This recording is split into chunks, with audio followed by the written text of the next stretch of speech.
अस्सलाम वालेकुम students, I hope you are doing well और आपकी एग्ज़ाम्स की तैयारी बहुत अच्छी सी हो रही है।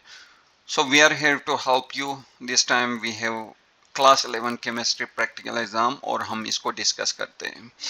सो एक जो क्वेश्चन या एक्सपेरिमेंट जो कि हमेशा एग्जाम्स में पूछते हैं, that is to spread a mixture of ink by paper chromatography.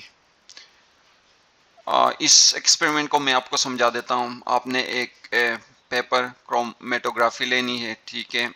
उसके बेस से एटलीस्ट 1 सेंटीमीटर छोड़ के एक हॉरिजेंटल लाइन ड्रॉ करनी है और सेंटर से वर्टिकल लाइन ड्रॉ करनी है और वहाँ पे एक पॉइंट लिखना है that we call point P.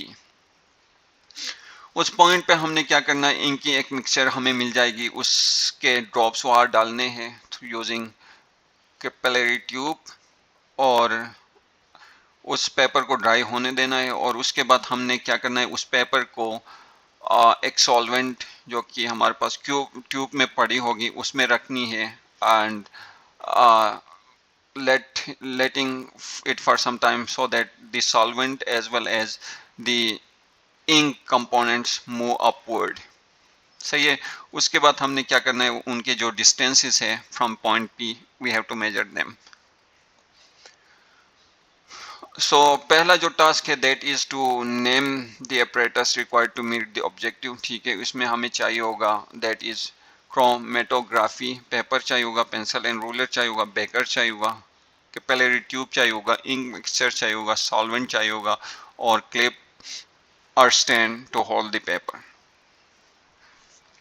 Moving to question 2, उसमें we have been asked to name write the name of chemicals with their formula used in the experiment। तो हमारे पास वाटर है दैट इज H2O, इथनॉल है C2H5OH और ink component इसका कोई formula नहीं है।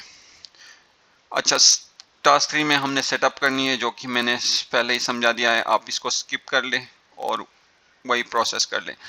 क्वेश्चन 4 में we have to write one precautionary measure that is avoid touching the chromatography paper with hands to prevent contamination from oil।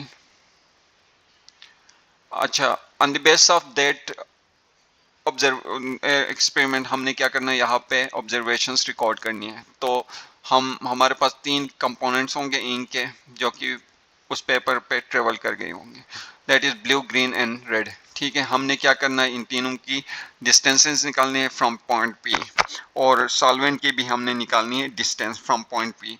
तो ये हमारे पास आ गई है, ब्लू की 4.5 आ रही है, ग्रीन की 3 आ रही है और रेड की 2 आ रही है और सॉल्वेंट की आ रही है हमारे पास 6, ठीक है। टास्क 6 में हमसे पूछा है कि आरएफ का फार्मूला लिखें that is relative flow retardation factors, ठीक है। That is distance travel by component divide by distance travel by solvent. Then we have to sum. Task 7 में हमसे कहा है सम ऑफ आरएफ वैल्यूज निकालने हैं जो कि हम तीनों के लिए आरएफ निकालेंगे और उसका हम सम करेंगे and we get 1.58। Task 8, which is write 2 uses of paper chromatography. The first is identifying ink food dyes in investigation, mostly used in forensic analysis, and second use of the paper chromatography is testing purity of drugs or component. And that's end of the exam. I hope it's helpful. If so, please write in comment and don't forget to share with your friends. Thank you so much.